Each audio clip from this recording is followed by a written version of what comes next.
Salam sejahtera Malaysia, tuan-tuan dan puan-puan, selamat datang ke channel Fels Lifestyle.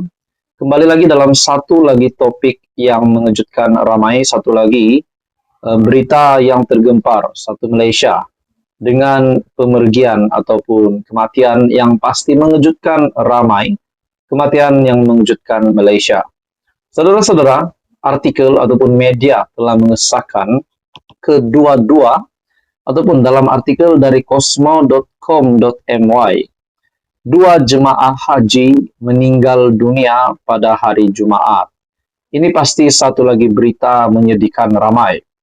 Dua lagi jemaah Malaysia disahkan meninggal dunia di Tanah Suci, menjadikan jumlah terbaru meningkat kepada 4 orang di sepanjang musim haji tahun ini.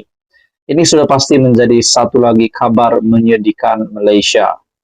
Menteri di Jabatan Perdana Menteri, Datuk Dr. Muhammad Naim Mokhtar berkata, dua jemaah lelaki berusia 60 dan 72 tahun itu meninggal dunia selepas koma masing-masing akibat serangan angin ahmar dan berkaitan jantung serta paru-paru dijangkiti kuman. Katanya, kedua-duanya meninggal dunia pada Jumaat lalu di Hospital Arab Saudi. Jenazah telah selamat dikebumikan di tanah perkuburan Syaraik di sini. Saudara-saudara, Malaysia juga ada dikejutkan sebelum ini berkaitan dengan kesihatan Tan Sri Abdul Hadi Awang yang disahkan oleh anak beliau sendiri, di mana kesihatan Hadi Awang yang sedikit merosot. Namun saudara-saudara, media yang terkini dalam satu artikel juga telah mengesahkan keadaan Tan Sri Abdul Hadi Awang semakin baik dan dipindahkan ke ward biasa, dan itu menjadikan satu lagi berita gembira dengan keadaan kesehatan Hadi yang semakin membaik. Nah, dalam artikel ini lagi, kita telah pergi bertemu dengan waris dan ahli keluarga si mati di sebuah hotel di sini untuk memberi sokongan serta menyatakan rasa simpati ke atas apa yang berlaku. Sehingga petang tadi semalam pun kita masih membuat pertemuan dengan mereka untuk menyampaikan rasa duka cita selain memberi sokongan dan semangat untuk ahli keluarga atau waris berdepan dengan ujian tersebut, katanya pada sidang akbar semalam. Menurut Muhammad Naim, mereka merupakan antara 3 jemaah yang tidak dibawa untuk berwukuf kerana berada dalam keadaan koma. Tambahnya, kejadian itu menjadikan jumlah kematian dalam kalangan rakyat Malaysia menjadi 4 orang, di mana 2 wanita telah meninggal dunia sebelum wukuf, yaitu pada 4 Januari dan 19 Jun lalu, dan dikebumikan di lokasi yang sama. Kita rakyat Malaysia mendoakan supaya keluarga ataupun waris yang ditinggalkan tetap bertabah untuk menghadapi dugaan ini. Nah, ini bagi saya satu berita yang pasti mengejutkan, kematian ataupun pemergian yang mengejutkan Malaysia. 2 jemaah haji meninggal dunia pada hari Jumaat. Saudara-saudara, tuan-tuan dan puan-puan, teruskan bersama di dalam channel ini untuk mendapatkan info-info seterusnya. Untuk mendapatkan topik-topik panas dari channel ini, Anda boleh tekan butang like, share video ini, dan tekan butang subscribe. Teruskan bersama di dalam channel ini, bersama saya di dalam channel ini. Jangan lupa tekan butang like, share, dan subscribe. Salam sejahtera Malaysia, tuan-tuan dan puan-puan, selamat datang ke channel Fels Lifestyle. Kembali lagi dalam satu lagi topik yang mengejutkan ramai, satu lagi berita yang tergempar satu Malaysia dengan pemergian ataupun kematian yang pasti mengejutkan ramai, kematian yang mengejutkan Malaysia. Saudara-saudara, artikel ataupun media telah mengesahkan kedua-dua ataupun dalam artikel dari cosmo.com.my, dua jemaah haji meninggal dunia pada hari Jumaat. Ini pasti satu lagi berita menyedihkan ramai.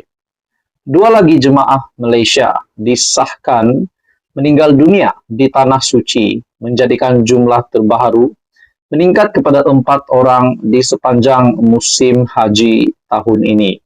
Ini sudah pasti menjadi satu lagi kabar menyedihkan Malaysia. Menteri di Jabatan Perdana Menteri, Datuk Dr. Muhammad Naim Mokhtar berkata, dua jemaah lelaki berusia 60 dan 72 tahun itu meninggal dunia selepas koma masing-masing akibat serangan angin ahmar dan berkaitan jantung serta paru-paru dijangkiti kuman. Katanya, kedua-duanya meninggal dunia pada Jumat lalu di Hospital Arab Saudi. Jenazah telah selamat dikebumikan di tanah perkuburan Syaraik di sini.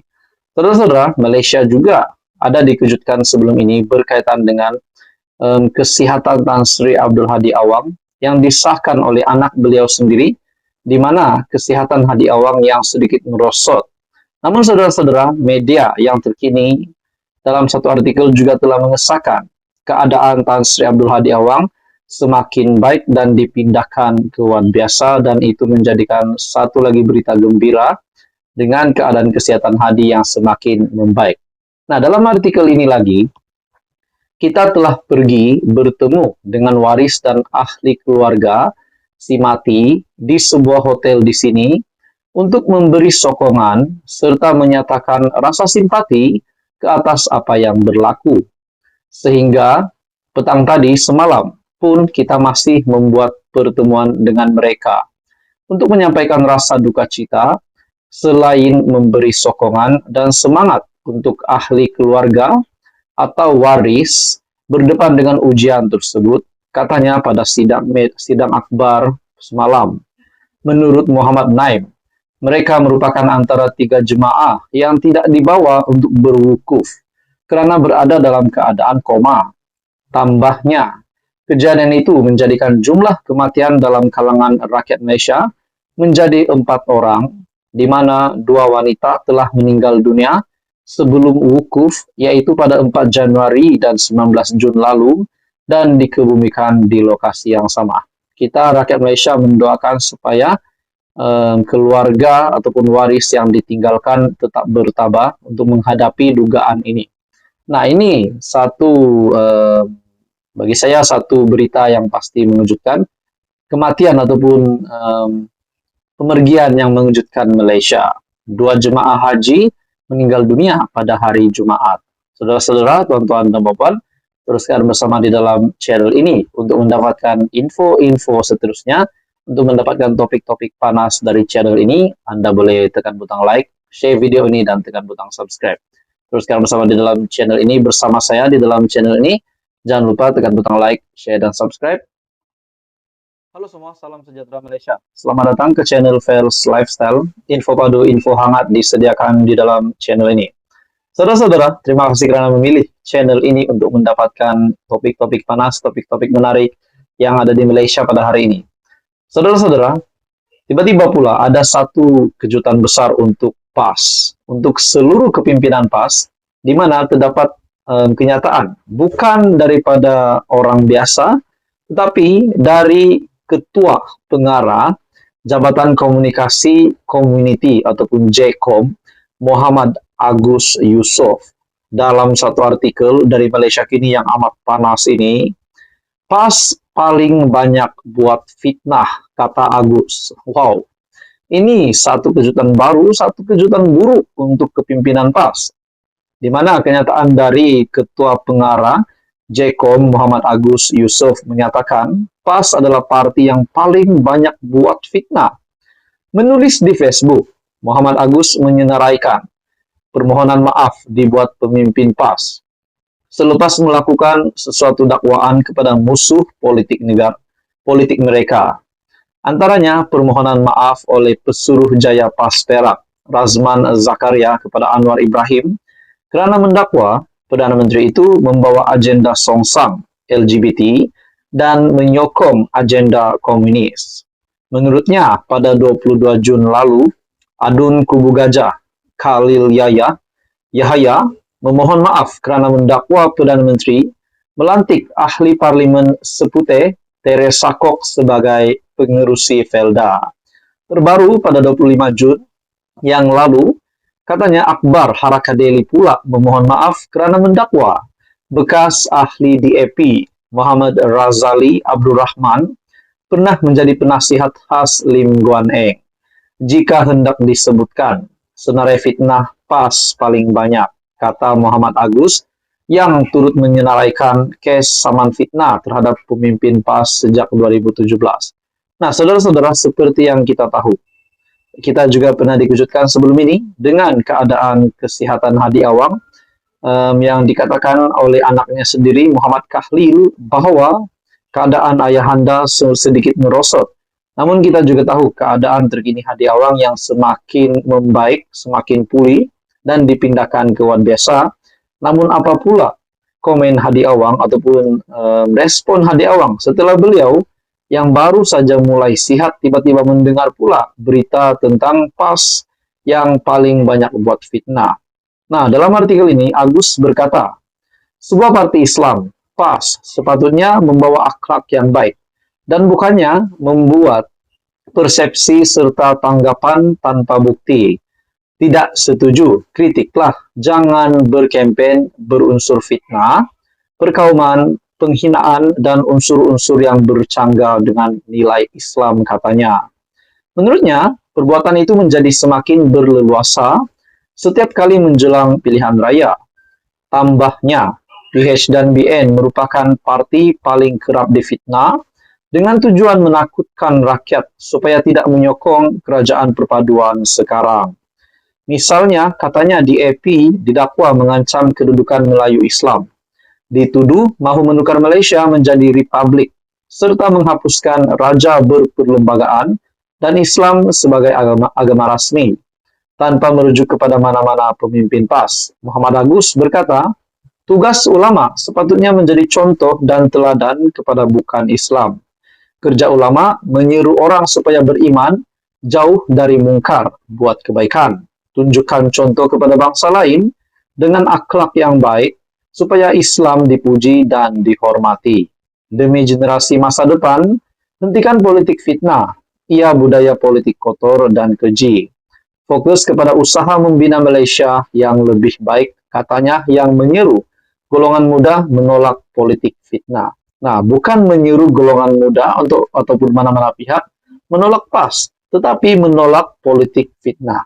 Nah, saudara-saudara, setelah pernyataan dari Agus ini, adakah ini boleh memberi kesan yang besar maupun kesan yang kecil, impak yang besar ataupun impak yang kecil kepada parti PAS, di mana PRN pula tiba-tiba ataupun PRN yang bakal menjelang pada tahun ini yang diadakan di 6 buah negeri. Dan PRN juga akan dilangsungkan tidak lama lagi. Adakah ini menjadi salah satu kesan kepada PAS untuk menang ataupun mungkin untuk PH yang menang? Nah, saudara-saudara, apa komen Anda? Teruskan bersama di dalam channel ini untuk info yang seterusnya. Mohon bantu channel ini dengan menekan butang like. Anda boleh share video ini supaya ramai yang tahu tentang ini dan juga tekan butang subscribe. Halo semua, salam sejahtera Malaysia. Selamat datang ke channel Fels Lifestyle. Tuan-tuan dan bapak semua, setelah Malaysia dikejutkan dengan keadaan Hadi Awang yang sedikit merosot sebelum ini, akhirnya satu lagi kenyataan dari Perdana Menteri Datuk Seri Anwar Ibrahim yang pasti mengejutkan ramai. Sudah pasti kita tahu bahawa PAS ataupun Presiden PAS sendiri, Tan Sri Abdul Hadi Awang, yang pernah kita dapat melihat bahawa ada kenyataan sebelum ini dari Tan Sri untuk menjatuhkan kerajaan. Namun pada akhirnya Datuk Seri Anwar Ibrahim sebagai Perdana Menteri yang mendengar sebuah kenyataan tentang mengambil nyawa Hadi, akhirnya Datuk Seri Anwar Ibrahim membuat kenyataan dalam satu berita dari Malaysia Kini, doa ambil nyawa Hadi, Anwar mahu Zaki minta maaf segera. Perdana Menteri Anwar Ibrahim mengarahkan salah seorang pengguna media sosial yang dianggap dekat dengan PKR agar segera memohon maaf kerana bersikap biadab ke atas Abdul Hadi Awang. Nah, saudara-saudara, keadaan terkini Tan Sri Abdul Hadi Awang yang saya dapat lihat dari artikel astroawani.com, keadaan Abdul Hadi semakin baik, dipindah ke ward biasa. Nah, kita sebagai rakyat Malaysia amat risau dengan keadaan kesihatan Tan Sri Abdul Hadi Awang. Walaupun ada yang cakap PAS sudah mulai bergolak, ada juga yang kata bagaimana dengan PRN? Adakah Hadi Awang dapat menyertai PRN, dapat menjadi calon untuk PRN? Adakah Hadi Awang juga akan mengundurkan diri sebagai Presiden PAS kalau tiba-tiba sakitnya itu semakin merosot? Tapi saudara-saudara, satu artikel berita mengesahkan bahwa keadaan terkini Abdul Hadi semakin baik, dipindah ke ward biasa. Nah, ini pasti membuat ramai menangis. Tapi bukan menangis sedih, tetapi terharu karena keadaan Tan Sri Abdul Hadi Awang, Presiden PAS, semakin baik dan bahkan beliau dipindahkan ke ward biasa. Keadaan kesehatan Presiden PAS, Tan Sri Abdul Hadi Awang, semakin stabil pada Ahad. Naib Presiden PAS, Datuk Muhammad Amar Nik Abdullah berkata, Abdul Hadi yang juga ahli Parlimen Marang itu sudah dipindahkan ke ward biasa berbanding unit perawatan koronari ataupun CCU sebelum ini. Hari ini keadaan beliau semakin baik dan sudah dipindahkan ke ward biasa. Beliau bagaimanapun masih lagi dalam rawatan dan pemerhatian dokter, katanya ketika dihubungi Sinar Harian pada Ahad. Nah, saudara-saudara, pelbagai spekulasi yang timbul setelah media mengesahkan bahwa bukan saja media, tetapi anak kepada Tan Sri Abdul Hadi Awang sendiri mengesahkan, yaitu Muhammad Kahlil, bahwa keadaan ayahandanya semakin sedikit merosot. Namun pada akhirnya yang terkini pada Ahad, keadaan Abdul Hadi semakin baik. Jadi spekulasi tentang sekiranya tiba-tiba Hadi Awang mengundurkan diri ataupun pergi, sudah pasti banyak spekulasi yang timbul. Padahal Hadi Awang semakin membaik. Spekulasi yang timbul adalah, adakah beliau akan meletakkan jawatan sebagai Presiden PAS? Adakah beliau akan mengundurkan diri dari PRN? Nah, jadi persoalan yang seterusnya adalah siapa yang bakal menggantikan beliau. Nah, akhirnya artikel berita mengesahkan keadaan Abdul Hadi semakin baik.